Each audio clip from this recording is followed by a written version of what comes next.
आज Doubtnut app download करें। Doubtnut पर अपने सभी गणित, रसायन विज्ञान, भौतिक विज्ञान और जीव विज्ञान के डाउट्स का करो सफाया।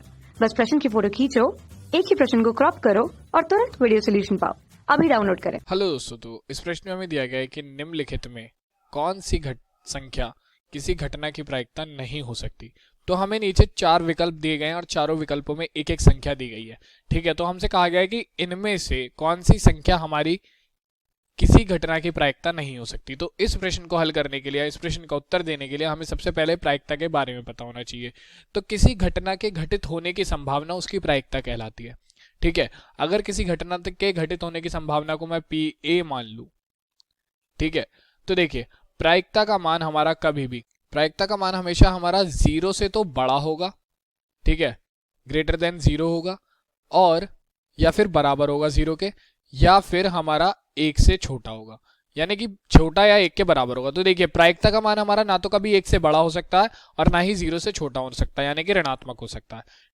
क्यों? क्योंकि जो हमारी प्रायिकता है वो 0 से 1 के बीच में होगी, या तो 1 के बराबर कब होगी? जब हमारी किसी घटना के घटने की संभावना निश्चित हो कि यह घटना हमारी घटित होगी, ठीक है ना, तो उसकी प्रायिकता हमारी 1 होती है। और जब हमारी ये चीज निश्चित हो कि हमारी वो घटना कभी घटित हो ही नहीं सकती, ठीक है ना, तो उसकी प्रायिकता हमारी सदैव 0 होती है। लेकिन प्रायिकता का मान हमेशा हमारा 0 से 1 के बीच में होगा, ना तो कभी 1 से बड़ा होगा और ना ही कभी 0 से छोटा होगा। तो इस कथन को ध्यान में रखते हुए हम अपने सारे विकल्पों को देखते हैं। तो हमसे ये कहा गया है कि हमें बताना है कि कौन सी संख्या प्रायिकता नहीं हो सकती।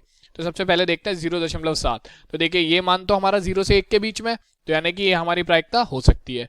उसके बाद हमारा है 2.5। तो देखिए ये मान जो है वो हमारा 1 से बड़ा हो गया, और मैंने क्या कहा था, प्रायिकता कभी भी 1 से बड़ी नहीं हो सकती। तो एक संख्या तो ये हो गई हमारी जो कि किसी घटना की प्रायिकता नहीं हो सकती।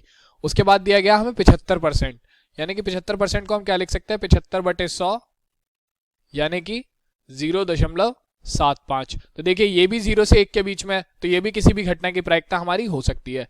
और अगर मैं बात करूं 4/5 की, तो इसे हम क्या लिख सकते हैं, 0.8, क्योंकि यहां से हम दशमलव लगाएंगे, ये 40 हो जाएगा, तो 8 पंजे 40, ठीक है ना, तो 0.8 आ गया हमारा ये। तो ये भी हमारा 0 से 1 के बीच में, यानी कि ये भी किसी घटना की प्रायिकता हो सकती है। तो केवल हमारा विकल्प बी जो है, यानी कि 2.5, ये हमारी किसी घटना की प्रायिकता नहीं हो सकती। क्यों? क्योंकि ये हमारी 1 से बड़ी है और प्रायिकता कभी भी 1 से बड़ी नहीं हो सकती। तो यही हमारे प्रश्न का क्या हो जाएगा, उत्तर। धन्यवाद। कक्षा 6 से 12वीं से लेकर नीट, IIT, JEE वो एडवांस के लेवल तक 1 करोड़ से ज्यादा छात्रों का भरोसा। आज ही डाउनलोड करें डाउटनेट ऐप या व्हाट्सएप करें अपने सारे डाउट्स 8400 400 400 पर।